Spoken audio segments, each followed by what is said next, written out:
оқушылар, келе жатқан 16 желтоқсан тәуелсіздік мерекесі құтты болсын. Былтырғы жылдан бері тәуелсіздік мерекесі еске алу күні ретінде тойланатын болды. 1986 жылы көтерілісте қаншама боздақтарымыз қыршыннан қиылды.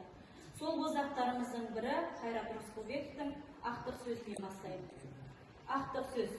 Елбен жүгірген, ебелек отқа семірген, арғымақ киген жаратып, ақ сауыт киген темірден, Алатаудай бабалар әруағыңмен жебейгір.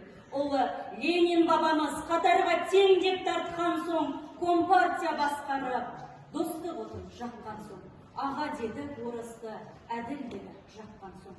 Ал енді қазір неткен күн, орыстан аңсап кеткен күн, тізесі қатты батқан соң, шыдамастан ақыры, қарғыс атқыр алаңда, қарғыс атқыр туған күн.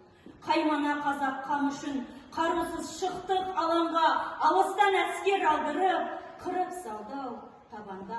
Ақтық сөзім не деген, бүгін қойды сот сұрақ. Айтайын оны халқыма, жоқ пиғыл менде жасыма. Салып санадан айрылып, арақтан ұрпақ аз басын, ел көркейтер азамат, қызғаныштан тозбасын.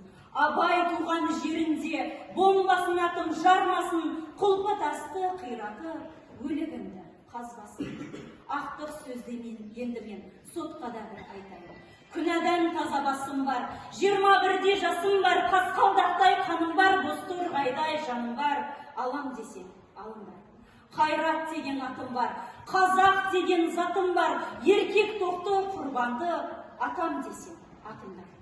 Қош аман бол артымда, артымда қалған атанам, ел жұртым саған аманат.